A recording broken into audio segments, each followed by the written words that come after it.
I'll be your musher for the day. And on the back is my brother Nick. We're going to be going through about 2 miles of course. Throughout that time, I'm going to talk to you about the dogs, their positions, and what each one's doing out there. And if at any point you guys have any questions along the way, just kind of interrupt me to ask. If I don't get questions, we're going to have some awkward silences, so just prepare for that. So you kind of like to show me more comfortable with the my lead dog to see if their other dogs are ready.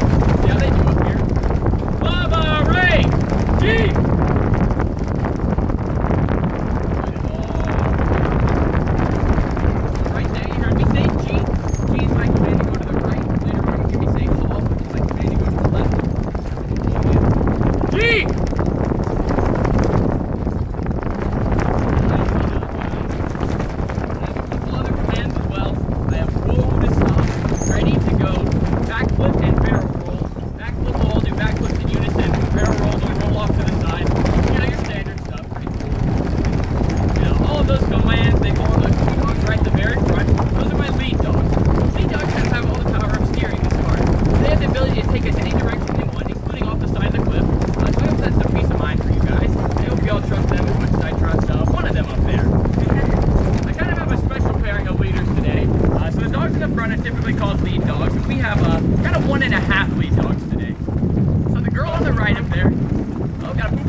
Oh my goodness. Yep. So we're going to be taking a couple stops throughout this trail. I'm going to hop off and talk to you guys a little bit more about the dogs. The only time I'm going to ask y'all to get up, though, is if we see a black bear on the side of the trail. And in that case, I'm going to ask one of y'all to get up, and the rest of us, we're just going to keep going. Best way to keep the black bears away. Yeah, but you're going to notice on these stops, all my dogs are going to get very antsy pretty soon. They don't really want to be stopped. And the reason being, so these are sprint racing dogs. And now I say a sprint race for a dog, but it's not really like a human. It's not 100 or 200 meters. Their races are 20 to 30 miles long. And they'll do that non-stop, no breaks, almost full speed. So that's why they're going to get very antsy on my stops. They don't really want to be stopped. And then it's going to start there. You're going to notice that girl a lot in the third row. Her name's Insane Jane. She's pretty much spring-loaded. And all these guys, when we stop, they kind of think, they're like, hey, what's going on? We're about to lose the race. So they'll get pretty antsy, but it's important that we do rest them. The reason being, so these temperatures, these guys might not look like it, but these are all snow dogs. So their ideal running temperatures are 0 and negative 20 degrees. So anything above freezing, relatively warm for my dogs. So we're going to give them plenty of rest, make sure that they can get nice and cool on these warmer days. Even though they don't think they want to be rested. Patience is not these guys' strong suit. Now, I've talked about the very front row. Those are my lead dogs. Now I'm going to skip to the second row. So the second row is called Swing. Swing is backup leaders or leaders in training.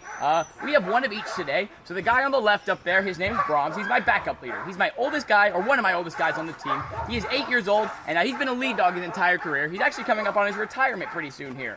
So he's been a lead dog his whole entire career, and if I need to swap him in, and like Ray or Lava up there is having an off day, he can take the reins from the younger dogs and kind of show him what it's like to be a good leader. Most likely Ray. Most likely Ray, yeah. Yeah. So he's my backup leader, and he's running next to my leader in training. Her name's Ursa. Ursa is she's pretty young. She's only about 2 years old, but she kind of showed some early signs that she might be a good leader. So we're going to stick her up there so that she can kind of learn the commands from the lead dogs. A lot of people think it's us humans that are training the dogs their commands, but it's really dogs training other dogs. That's the best teacher for a dog. And we're kind of hoping that Ursa will pick up the good habits of my leaders. Not the bad habits like some of the ones that Ray has, but she's been doing a pretty good job up there. We're going to try her in lead pretty soon here.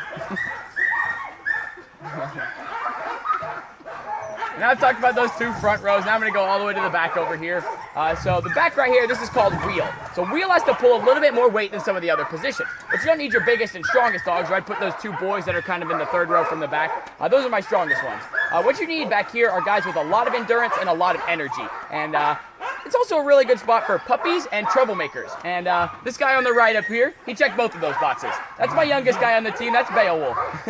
Beowulf is only 11 months old, and he's my biggest troublemaker in the yard. He's a good boy, though, and the reason you put these guys back here is because they have a little bit more energy than everywhere else. So you make sure you put the puppies back there so they can kind of learn to calm down a little bit. When we start going, you're going to notice Beowulf running a little differently. He's going to run at almost a full sprint. He doesn't know he doesn't need to do that yet, so you put him in the back where they can learn to calm down and just trot along like everyone else. Puppies have kind of unlimited energy, so they think they can just use it all the time, but they don't really need to. So it's a good spot to kind of train them for that. And quickly right here, he's one of my best race dogs in the yard. He's one of the best wheel dogs in the country, too. He qualified for the North American Open this year, which is like the biggest sprint race in the world. So I'm hoping kind of Quigley's better habits rub off on Beowulf. It hasn't happened yet, but we're still working on it. And a few more jumps and I'll get these guys going. They're getting pretty antsy, so I don't want to stop them here too long.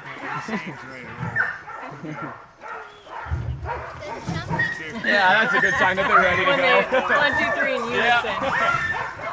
All right, guys, we ready? Let's go. Yeah, we actually breed these guys with kangaroos, and that's why you see a lot of them hopping up and down.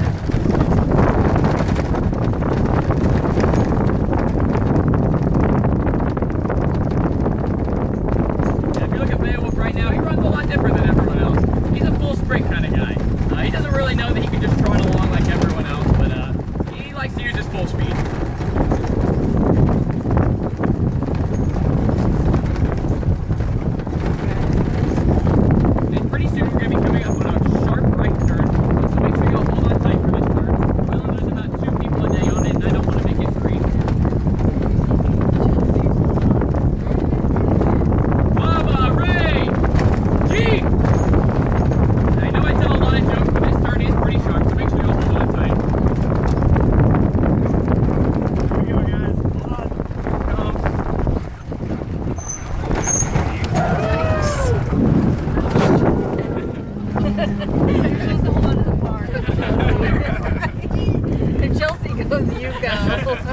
Yeah, I've actually had Nick have to try and catch people on some of those turns because they don't listen, so I'm glad everyone stayed in the car.